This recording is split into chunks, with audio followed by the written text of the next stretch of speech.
Hello, and welcome to the first of the lockdown. Actually, I lie, the second of the lockdown Animal World Lives with me, Brent Leo-Smith, and I've got some exciting stuff to chat with you about today and two guests.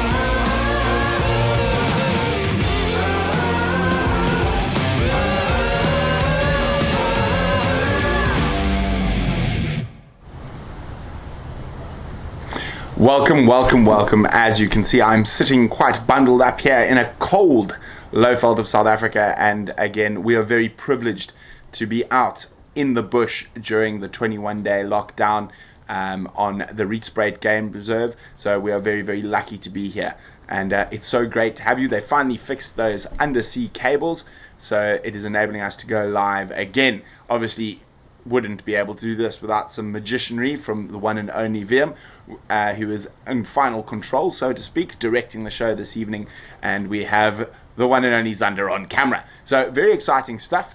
We've got two guests, one you've met, one you've never met before tonight, and they are part of our lockdown crew. So, well, we got some questions coming in. Now, as we've spoken before, we're trying to get the sort of flow of the show, so to speak, nice and tight. So we're gonna chat about lots of different things, a couple of things that I found in the news over the last few days. But before we get into any of that, I think we should go have a look at what happened on the live cams, or what didn't.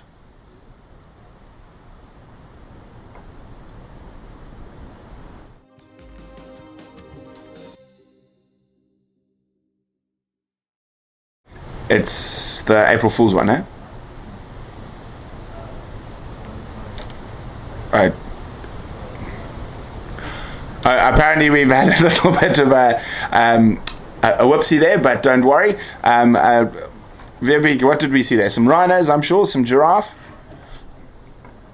Oh no, we're having a tech difficulty, but while we figure that out, you're with me here. So it's really great to have all of you here with us, and we've been having some fantastic sightings out here. We still have not managed to find the elusive leopard, but we've seen some fresh tracks, and we are working hard to try and get a decent leopard sighting while we're out here. Now, the leopards in this area are a little bit more skittish than what you're used to in the Sabi Sands. That is due, of course, to this area being farming, and the leopards were under pressure for many years, and only in the last 10 or 15 years has this area changed to an area where the leopards aren't being persecuted. So very exciting. Lara Moore says that was hilarious. So I'm not sure, but we'll see. VMP is on it right now.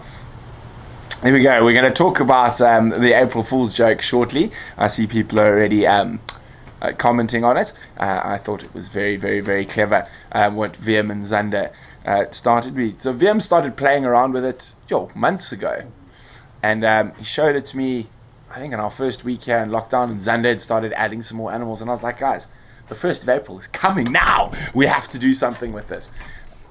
Okay, let's go have a look at that right this very second.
Now, if you did get caught, we do apologize. It was all in good humor. Oh, thank you very much, Yvonne Moore.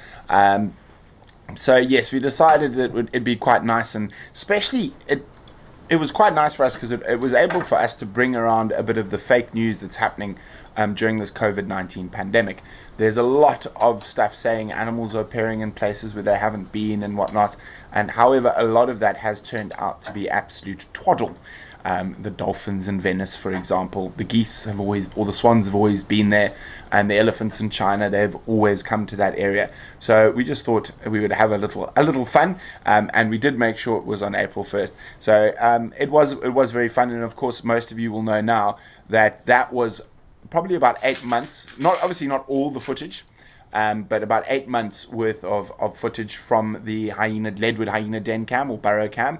That was expertly edited by Zander and Wium to make it appear like they were all there at the same time. Now, of course, quite convenient that the camera doesn't move, so we were able to do that. And yes, it was a good little a good little bit of fun.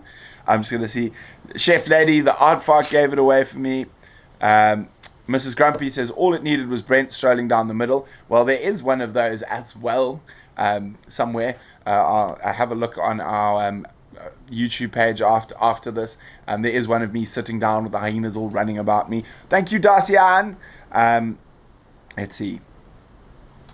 Yes, Erlene, Mom would have gotten those babies away from the hyenas quickly. I think more than anything, the mom would have attacked the hyenas, and the hyenas would have run away.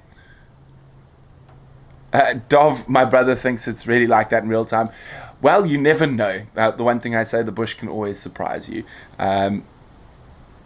So, Tom, yes, the editing looks like the cub was looking at the porcupine, and that was done on purpose. So we tried, well, not me at all, but Zander and Wium, every time an animal walked in or they looked some way, we tried to make sure that it looked natural, like the next animal was coming in. So it was very, very expertly done by Zander and Wium.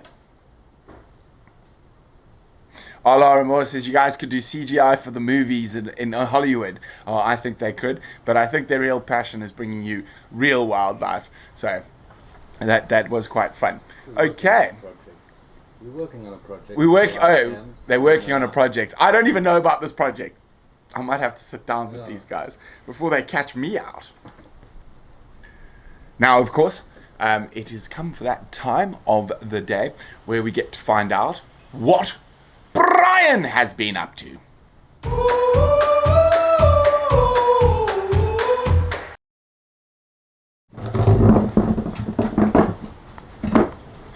Hello, Brian. Hello, Brent. Hello, everybody. So, as you can see, Eggsy's made a nice little... Where's Brian Woodruff to come in here, which has been quite fun. Yeah, very nice intro. Thanks, Zander. Well, oh, thank you, Sabui. Thank you, Miss Grumpy. A lot of people are asking how your tree's going, Brian. Whoa. Right, here we go. The last couple of days have been quite tough.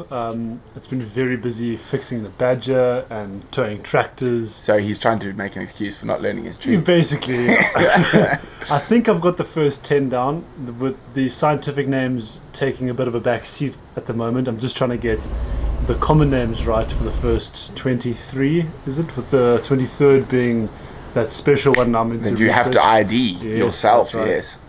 So it's coming along at a snail's pace, but it's still coming along.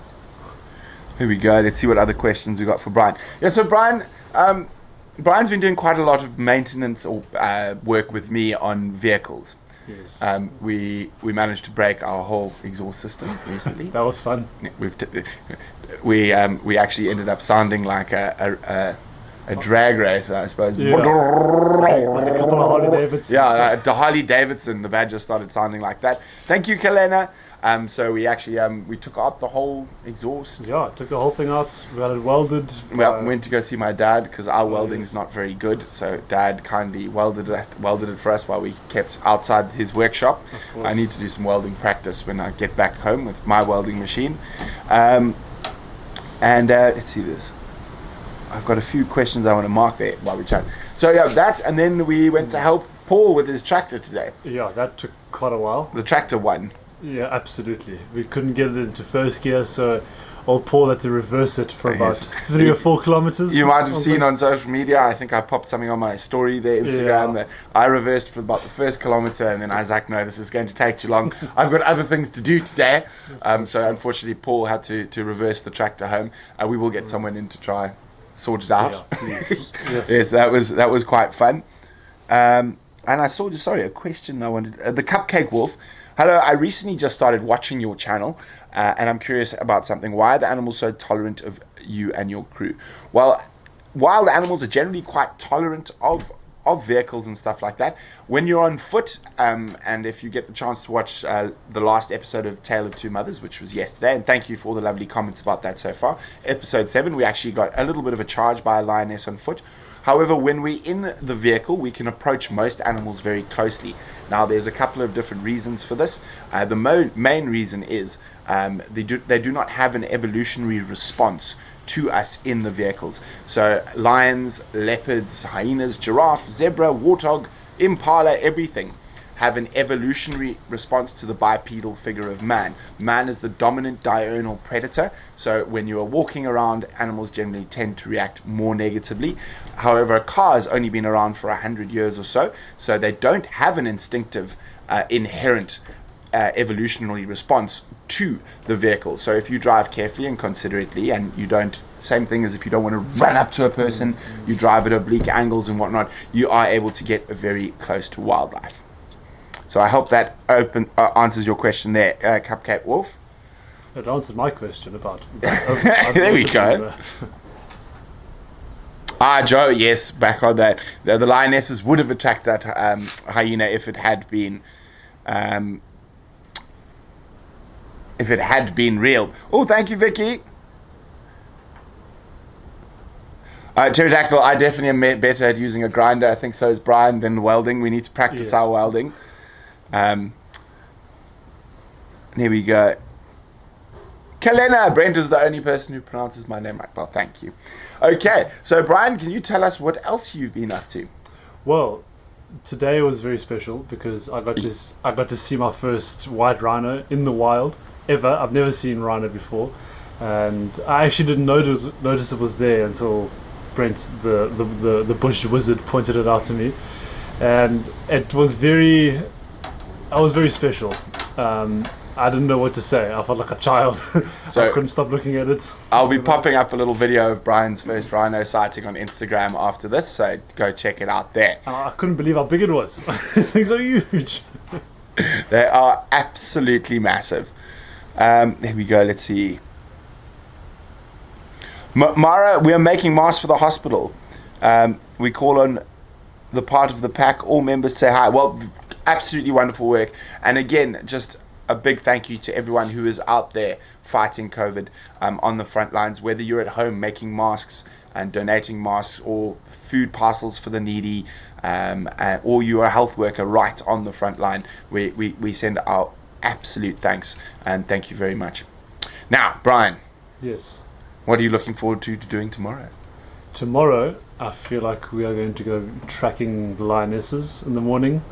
On trees, Brian. Trees. No, I think we might go for the males on foot. We haven't walked into the male lions yet, and they're a bit scarier than the females, so maybe we should do that. We saw the males this afternoon. Yes. They were about 4.5 kilometers due east of where we're sitting right now. So yes, we saw the male lions this afternoon. The lionesses have been a bit scarce. We haven't actually been looking for them. We've been fixing cars. Yeah, it has been a very busy couple of days. A very unnatural routine, but all necessary things in the long run. Thank you very much, Boo in AZ. So I'm assuming that's Arizona. I might be wrong. I think Arizona is AZ. I can't remember all my American state abbreviations.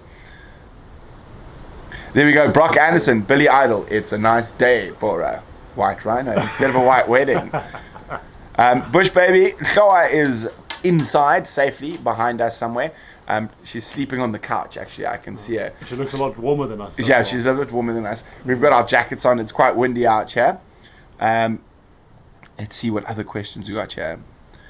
There we go. This is just a lovely thing from Shamsung saying, what an amazing experience it must have been. I imagine you're falling more and more in love with the bush every day. I am, without a doubt. I feel like being out here on the root spray, on the ground 24/7. It feels very primordial, where you kind of connect to your roots and you get to wake up and see. You can't really see it now, but you get to see the real bush every single day. And whether you love it or hate it, you're going to fall in love with it at the end of the day. Yes. And it is a very special experience, and I know a lot of you managed to get some of that sort of African bush through us, and we're just very, very privileged to be able to share it with you. But there is something, I don't know, as soon as my feet touch the ground, that makes me very happy when I'm out in the bush. You feel very tantalizing. Everything's a bit on edge, and you feel a bit weird but cool at the same time. That's one of the great things about having someone who's so new to it. Even for me, it sort of brings Brian's excitement about what we see and gets me excited about stuff. Because, I mean, often when we're tracking lions, I'm off and I'm after the tracks, and Brian's like, oh, look at the spider, look at the bird. I'm like, hey, focus. We're tracking lions now. Look at the ground. Yeah. Eyes up, absolutely. Yes, so it is wonderful to be able to experience it a bit through someone else's eyes. And that is the amazing thing about being a safari guide and being able to share the bush with you, whether it be live or through Tale of Two Mothers, is I know what a profound effect the wilderness has on me and what it means to me. And if I can share just an iota of that, I know I'm doing well. And you've shared more than an iota. You've shared your entire life with me, and it's been one massive ride. I'm looking forward to it. There we go, Waterback. Africa changed my life. It makes you a different and better person. So, yes. Without a doubt. There's a Hemingway quote that I know gets overused in the safari industry, but it always comes to mind when people start talking about this.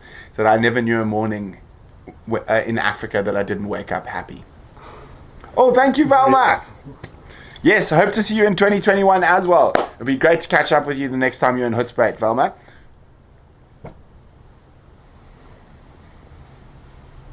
There we go, Mandy. I'd love to go to the bush. Guys, yes.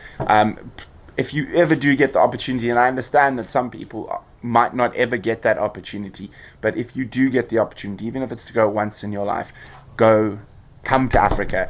I can't remember who this quote is by, but it's, if you ever visit 2 continents in your life, visit Africa twice. And it's one of my personal favorites. There we go. Well, Brian, anything else you'd like to add?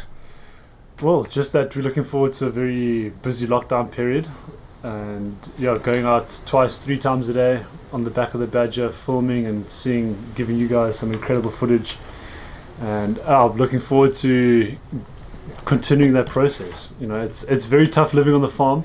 It's a very different way of life to living in the city, and I think the first week here was very challenging for me, just to adjust to that. You can't pop out to the shops. Exactly. You can't just go jogging because the lions might be here. Yeah. If the car's broken, you can't take it to the shop. You have to get under there and fix it yourself. You need to do some very hard labor, but it teaches you about yourself and about living with other people and about the bush. So I think it's a very humbling experience. Well, thank you very much, Brian. Well, I'm going to say go away now. Go. Cheers, everybody. Go away, Brian. So we're going to move across now to the news. So we've got a few little news pieces, and I thought today I would share something that you've probably never heard me talk about before, and it is a fish, but it is not a fish you can catch. So I found a little interesting piece on a seahorse in the news this week, and it is, of course, a South African seahorse. It is called the Knysna seahorse, and it is the only endangered seahorse species in the world. Now, those of you know the Garden Route, there are 3 lagoon systems there where the Knysna seahorse occurs. The Knysna, of course, what's named after the Kuurbems and the Swartvlei estuaries, so those lagoon systems there. And they're actually a very integral part of the ecosystem. They feed on small fish and shellfish. And they have a very cool little life cycle. So unlike a lot of other animals, while they are monogamous and they pair off, and while one feeds, the other will actually keep a lookout for other predators and bigger fish. Oh, thank you, Mary. So that is very, very, very cool. So imagine that. So watching each other's back while one has a little feed, the other will be checking. So you can go onto the Getaway magazine site, and that's where the article is. I'll post the articles onto Twitter afterwards. How big are they? How big are they? They are tiny. They're about this big. They're tiny. Sorry, I should have led with that. Now, one of the really interesting facts, and you can go impress all your friends with this little bit of knowledge, but did you know the male seahorse is actually the one that gives birth. The female lays her eggs into a pouch, similar to a marsupial's pouch, and the baby seahorses actually hatch from inside the male's pouch after being laid in there by the female. So how cool is that? The Knysna seahorse, the only endangered seahorse species in the world, and that's of course because it has such a limited distribution in only 3 estuary systems in the whole world. Now, this thing is very cool, and I was actually brought. The next little bit of news is very cool, and it was brought to my attention by Alex van der Heffer. I was popping around, on social media, and I spotted this thing that Alex shared. Now, as you know, a lot of us love tracking, and Alex van der Heffer is the founder of the Tracker Academy. So they do a lot of great work keeping the art of tracking going in the local communities. Now, this one is about crocodiles, but can you believe they've actually found crocodile tracks, fossilized crocodile tracks on the coast of South Africa? Now, isn't that absolutely amazing? And it probably, they guess, around 90,000 years ago, where the water levels of the ocean were much higher.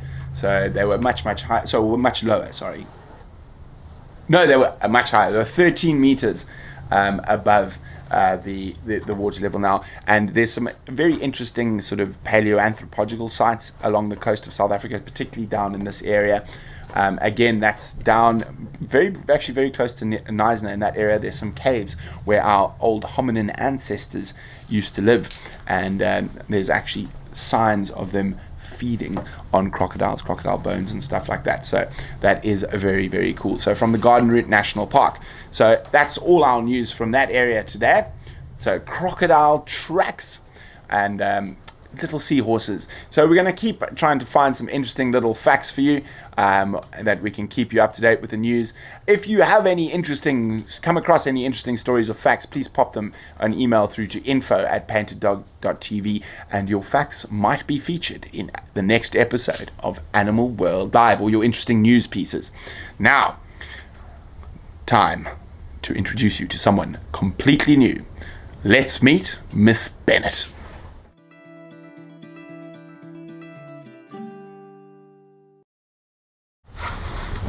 Hello.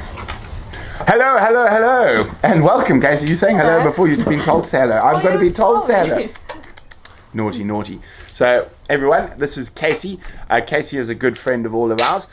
She's worked as a safari guide and all that, and she decided to come meet you guys live tonight. Yes. And you're going to be seeing a bit of her on camera. So, Casey, can you just tell us a bit about yourself and where you've worked and what you've done? So, fortunately enough, I was born in Zimbabwe and grew up in Zimbabwe on a farm in Zimbabwe, right up in the Eastern Highlands, and then I moved to South Africa in 2006, I think it was, and didn't even know that safari guiding was actually a career until I met someone who was going into it, and then got completely hooked into safari guiding and started my career at Lion Sands in the Sabi Sands. Where you worked with people that a lot of you guys know well. Ali and Tristan, that is correct. And then from Lion Sands I moved up to the Eastern Cape to a small game reserve there called Kwandwe, and from Kwandwe I went to KZN for a bit and was fortunate enough to actually be a part of the Tula Tula Game Reserve. I don't even know what I think it is from the Lawrence Anthony Foundation. A lot of you might have read his book. And then from there I came back to the Lower Veld, because once you've been to the Lower Veld, unfortunately, like Brett knows, it's definitely a big part of you and you can never get away from it. It is indeed. And finished off my lodge career at Mala Mala Game Reserve, which borders the Sabi Sands and Kruger National Park. The first and only ever female guide at Mala Mala. That is correct, for all my sins. Yes. Yeah, and so now, that's a little bit about me. And now I actually have gone into the private safari industry, much like Tristan and Ali with Wandering Through, and I focus on wellness safaris, trying to get people a little bit more of a spiritual experience. Yeah, she's Yeah. trying on me. It's not working. No. I don't do the yogas Not and, at all. and the whatnots. I've tried very hard to get Brent to meditate with me in the morning, and that is not working out well. I tell her I meditate with my fishing rod. Yeah. Okay, so guys, if you have any questions for Casey, please pop them through. And so while we're waiting for the questions to come through, Case, I'm sure I'm going to preempt some of the questions that are going to come. I'm sure someone's going to ask, what's your favorite animal? Favorite animal? I can't choose one, unfortunately. I have to choose 3, and my 3 favorites would be wild dog, black rhino, and hyena. Here we go. Very Honey nice. badger. Oh, Have to throw that's that 4. one in 4. I didn't say Honey you could do badger. 4. I said you 4. could do 3. 4 is a good Okay. number, even. Yeah, so there we go. So that's I'm pretty sure. Sorry, that comment threw me. I'm just going to ignore it.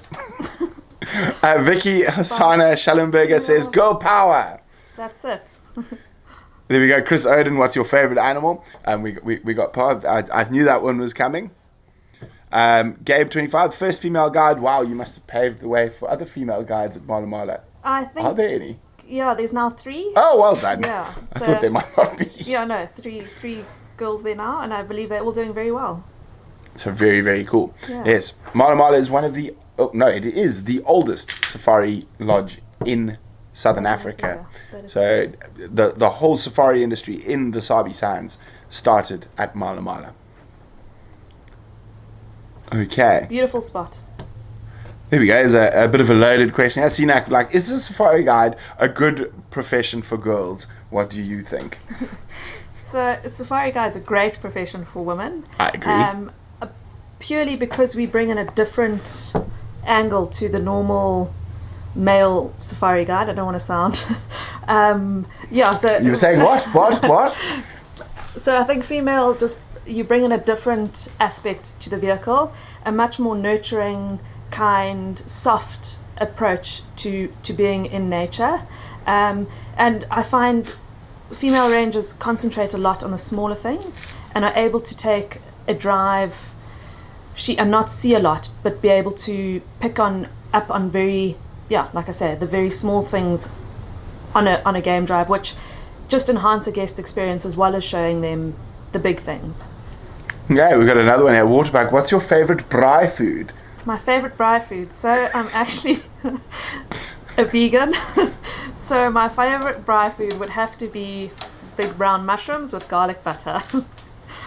Or zucchinis. Oh, I didn't think and vegans, asparagus. Vegans is can't also- eat butter. You get vegan butter. I don't think we have Cashew. vegan butter here. Brent, have you been putting normal butter on my mushrooms? There we go. So, guys, as I said, any other questions for Casey? We'd love to get them through. So, Casey's going to be doing a few little segments. She might even do some wellness. As long For as anyone that would like wellness, as long as I don't, that. maybe we can get Casey to do a bush yoga session or something for everyone. Do- Yeah, a sunrise yoga, meditation we'll meditation. Yes, yeah. You won't find me there. I'll be tracking the lions somewhere over there. If I go tracking the lines with Brett, I think we have to make him do a meditation with me. It's That only could fair. be. Whoever finds the lions. Ooh, Oh, then it's fine. challenge. That's fine. I'm happy with that. Hey. On foot. On foot. From here. From here. I Ooh, know this- the drainage lines already. This is an interesting one from R. Lara Moore. I wonder if the animals respond differently to women versus male guides. Is that Lara? R. Lara Moore. Lara more. In my experience, they actually do, especially on foot. But I don't know if it's because, well, my belief is that men generally are bigger, so it's a more scary appearance when you're walking them on foot. Women tend to be a little bit shorter, especially lions. They'll give you a lot more of a go. Apes, monkeys, and baboons Well, yeah, definitely be can very tell careful. the difference, Yeah. and they can get quite aggressive towards women. 100%. I was actually chased at Lion Sands by a monkey out of the canteen, and Tristan actually saved me. And I thought I was very big and brave and tried to chase the monkey, and it ended up with me running and the monkey hot on my heels. My mother did the same thing, Yes. and the monkey won. Yeah, so baboons, monkeys, in my experience, a size thing can on foot, but in my experience, your primates definitely react completely differently to male and female. And strange enough, elephants. in certain cases can as well. But that's very, very, very certain circumstances. And I know from other female guides I've spoken to during that that awkward time of the month, the male elephants in particular, sometimes come much closer and whatnot. So that is the only that they've got amazing sense of smell. So Yeah. it would make sense. So that's the only stuff I've known of. But I again, also think men have a much deeper voice. So Yes. when it comes to shouting, if you're in a hairy, scary situation and being charged, a man's voice is a lot more aggressive and out there. Whereas a lady, when we get scared, we tend to be more high pitched, which generally would imitate something dying, perhaps. Or Yes. So I hope I don't sound like that. But yeah, so quite an interesting. That's a very interesting one. But at the end of the day, if you're respectful of your environment and how you drive, so on foot possibly, but I think if you get negative animal reactions from animals, it's generally bad guiding, bad driving, rather than the sex. My dad is a massive fan of female guides. He says they don't break cars as often. there was that research done in Chobe where there's a lodge in the Chobe National Park who started off with one female guide, and now their whole fleet of guides are actually female. Yes. And because of that exact reason, they found that the fuel consumption was a lot less. Yes. And Less likely to go vehicles- to the other side of the reserve. Yeah, and vehicles didn't break as much or get stuck in awkward positions. So they BSR just MCH, females. yes, this is live right now. Yes, yeah, so it is quite interesting. And I think if I was back in the safari industry, I would most certainly have a mixed, diverse team of both genders, and both add something. And I think the bush would be lost if we didn't have our girl guides running around with us, keeping us loud, big, noisy creatures in check. I think we do a lot of that. Tend to be the mothers of the lodge that you work at, actually. Okay, let's have a look. Let's have one last question, and it's one I was expecting. I'm surprised it didn't come a bit sooner. What is the most dangerous moment you've had in your guiding career? Wow. I would have to say it was when I was charged by a female. I thought you were going to say the monkey again. Could have been the monkey. Maybe it's been working with some of the guides that I've come across. That's always That's true. always scary. No, it would. Yeah, I was charged by a lioness, and definitely a moment that I will never forget. She stopped within meters of me, and the sand from where she stopped actually went into the front of my shoes. I love it when that happens. Yeah, and I was fresh off the press of guiding. Oh, Yeah, shit. so it was So like- brand new. Yeah, brand new, wet behind the ears, And out comes the Boeing. And I remember coming back onto the vehicle afterwards and being absolutely petrified. And the first question I got from one of the other rangers, who's actually still in the industry, was, "Did you see which lioness it was? Did she have a scar under her eye?" And to that, my reply was not very pleasant. But yeah, that must have been my scariest moment. Okay. Kurt, why am I wearing a scarf? Because it's cold. And I I don't do have like a being puffer cold. jacket on. Yeah, you've got a puffer jacket. It's cold. That's why I'm wearing a scarf.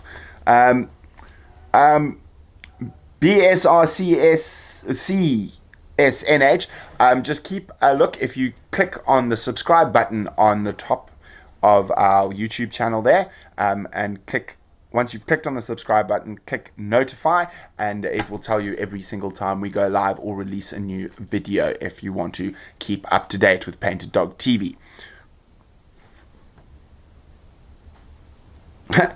Okay.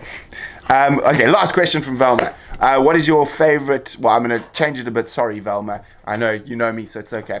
What is because we're running out of time here, what is your favorite Zimbabwean national park? Sure. That's a hard one. That is a really hard That's question. very difficult. They all have very special elements to them, depending on what you're looking for. But one that sticks deep with, it's in my blood, would have to be along the banks of the Zambezi River. Mana. Pools. And I actually grew up a lot with hunting camps. My father was a hunter. And that's how I think the love for the bush began. And there's all sorts of camps down there: D camp, H camp, Mana, Chitaki. The banks of the Zambezi River, special, There we go. both sides, Zimbabwe and Zambia. Have to do it. Yes. So thanks so much, Casey, No, for thank joining you. us. We're gonna. You can sit for a while. Vim is telling me you got to be ready. Ready? Sorry, he was talking to Charles. Ready. Okay, cool, guys. So thank you so much, Casey. You're going to see a bit more of Casey in the upcoming weeks. She's going to be doing a few short clips, and I see quite a lot of people want to do a meditation, like maybe a live meditation, live yoga session. So we'll see if we can sort that out for you. I feel sorry for the poor cameraman who's got to sit there for that while no one moves for 3 hours. But in the meantime, let's go catch up with our favorite wild dogs, the Melita Pack.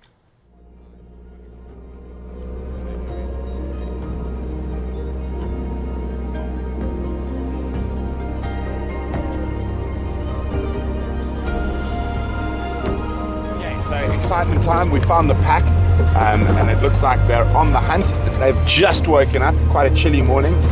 So as you know, we could be in for some pandemonium this morning with these puppies.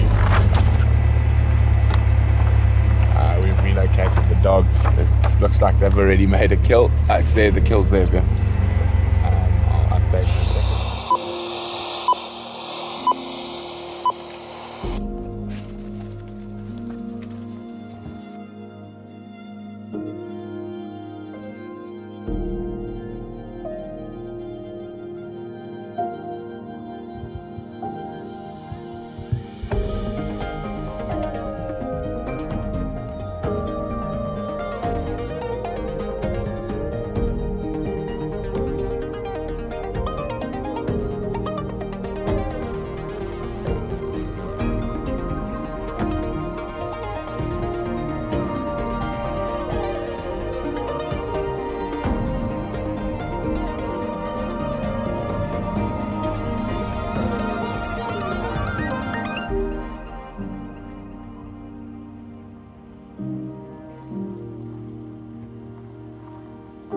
Pack are starting to get mobile, no direction yet, they're still just greeting.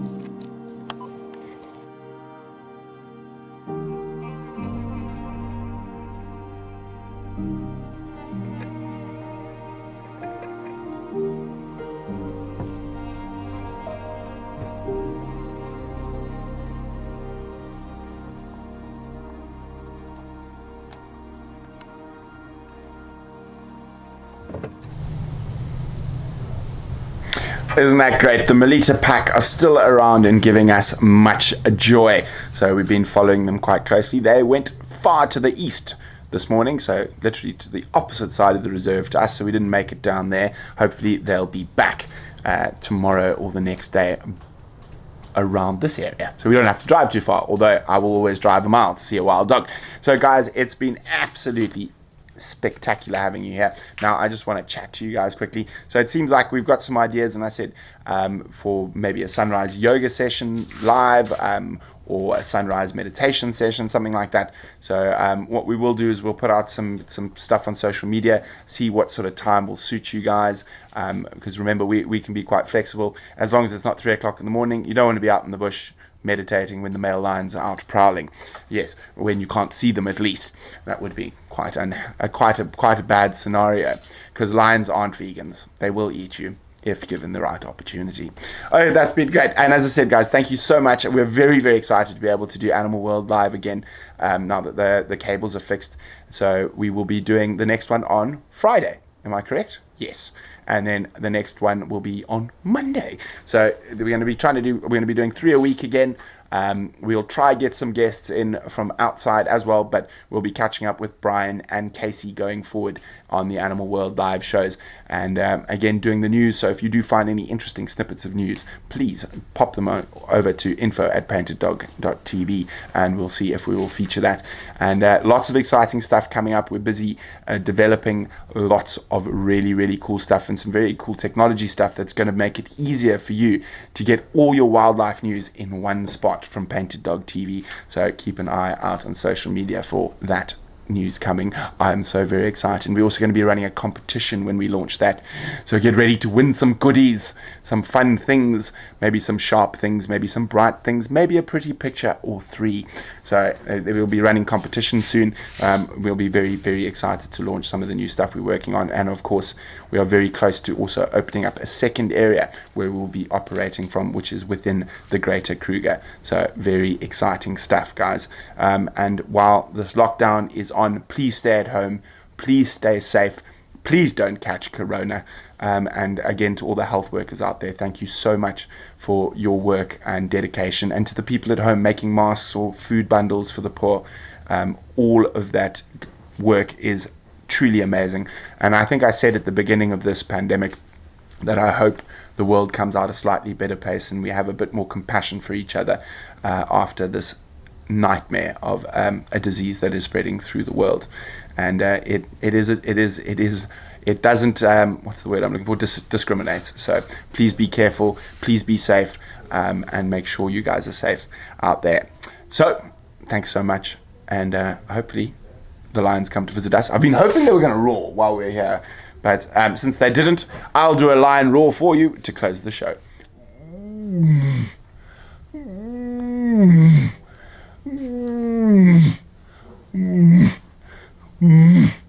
Oh, I woke up slower.